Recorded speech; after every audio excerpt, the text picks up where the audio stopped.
नूतन शादी के बाद सुपरस्टार बनी पहली हीरोइन, और क्यों मारा उन्होंने संजीव कुमार को थप्पड़। आइए जानते हैं उनके जीवन की ऐसी कुछ अनसुनी और अनकही बातें। बसंत ऋतु वैसे तो सिनेमा के लिए सदाबहार रही है, लेकिन इसी ऋतु में हिंदी सिनेमा के शौकीनों को बेहद सौम्य, सुशील और सुंदर अभिनेत्री नूतन भी खूब याद आती है। जो काम आलिया भट्ट, दीपिका पादुकोण और करीना कपूर अब कर रही है, विवाहिता होने के बाद भी हिट हिंदी फिल्में देने का काम वह अब से कोई 60 साल से भी पहले कर चुकी थी। शोभना समर्थ की बिटिया नूतन की जब शुरुआती फिल्में ना चली तो मां ने बेटी को आगे की शिक्षा के लिए स्विट्जरलैंड भेज दिया। माथे से चिंता हटी और खान पान, रहन सहन ये सब बदला तो नूतन ने भी एक खूबसूरत रूप धरा। सेहतमंद बिटिया ने अपनी कुछ फोटोएं डाक के द्वारा मां को भेजी। शोभना समर्थ तो मानो बिटिया की इन फोटो को देखकर बाग बाग हो गई। इस नए रूप में दर्शकों ने अभिनेत्री नूतन को फिल्म सीमा में देखा और इसी फिल्म के लिए नूतन ने सर्वश्रेष्ठ अभिनेत्री का अपना पहला फिल्म फेयर पुरस्कार भी जीता। भारतीय नौसेना के लेफ्टिनेंट कमांडर रजनीश बहल से जिस साल 1959 में नूतन का ब्याह हुआ, उसी साल उन्होंने 2 सुपरहिट फिल्में दी, राज कपूर की अनाड़ी और बिमल रॉय की सुजाता। बिमल रॉय की एक और फिल्म बंदिनी ने नूतन के अभिनय को वो ऊंचाइयां दी कि आज के निर्देशक संजय लीला भंसाली अपनी नायिकाओं को अब भी नूतन की तीनों फिल्में सीमा, सुजाता और बंदिनी देखने की सलाह देते हैं। नूतन और उनके पति रजनीश बहल की खूब पटी। वैसे तो समुद्र की लहरों पर ड्यूटी होने के चलते रजनीश अधिकतर बाहर ही रहते, लेकिन जब भी दोनों को साथ मौका मिलता दोनों खूब अच्छा समय बिताते और वक्त मिलता तो दोनों साथ शिकार करने भी जाते।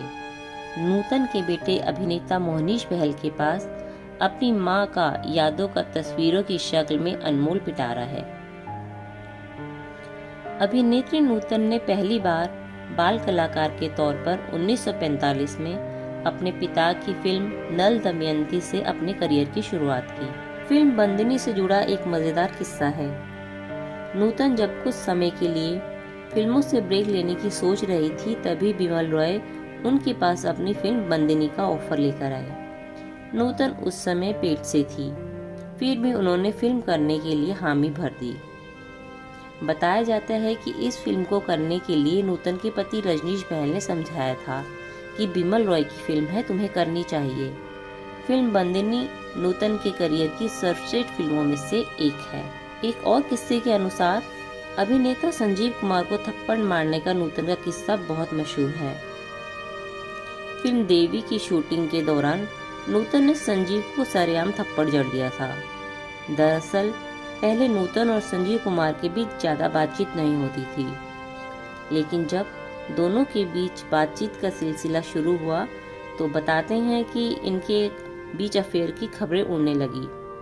फिल्म देवी की शूटिंग के दौरान जब सेट पर ही नूतन ने एक मैगजीन पढ़ी जिसमें उनके और संजीव कुमार के अफेयर के बारे में छपा था, तो वह काफी गुस्सा हुई और सेट पर ही संजीव कुमार को थप्पड़ जड़ दिया, क्योंकि उन्हें लगा था ये सब अफवाहें संजीव कुमार ने ही फैलाई हैं। अभिनेत्री नूतन बहुत बड़ी पशु प्रेमी थी। वह बेजुबान जानवरों का काफी ख्याल रखती थी। एक समय था जब नूतन के पास 22 कुत्ते थे और सभी कुत्तों का ख्याल वो खुद रखती थी। अभिनेत्री नूतन के नाम सर्वश्रेष्ठ अभिनेत्री के लिए 5 फिल्म फेयर पुरस्कार जीतने का रिकॉर्ड है। यह पुरस्कार उन्हें फिल्म सीमा, सुजाता, बंदिनी, मिलन और मैं तुलसी तेरे आंगन की के लिए मिला। भारतीय सिनेमा के इतिहास में अमूल्य योगदान के लिए नूतन को साल 1974 में पद्मश्री से सम्मानित किया गया। भारत के संचार और सूचना प्रौद्योगिकी राज्य मंत्री ने साल 2011 में नूतन के सम्मान में उनकी तस्वीर वाला एक डाक टिकट जारी किया। तो दोस्तों, आपको हमारी जानकारी कैसी लगी? अगर जानकारी पसंद आई हो तो चैनल को सब्सक्राइब करें, ताकि आने वाले टाइम में हम इसी तरह की अच्छी और रोचक जानकारियां लेकर आपके सामने प्रस्तुत होते रहें।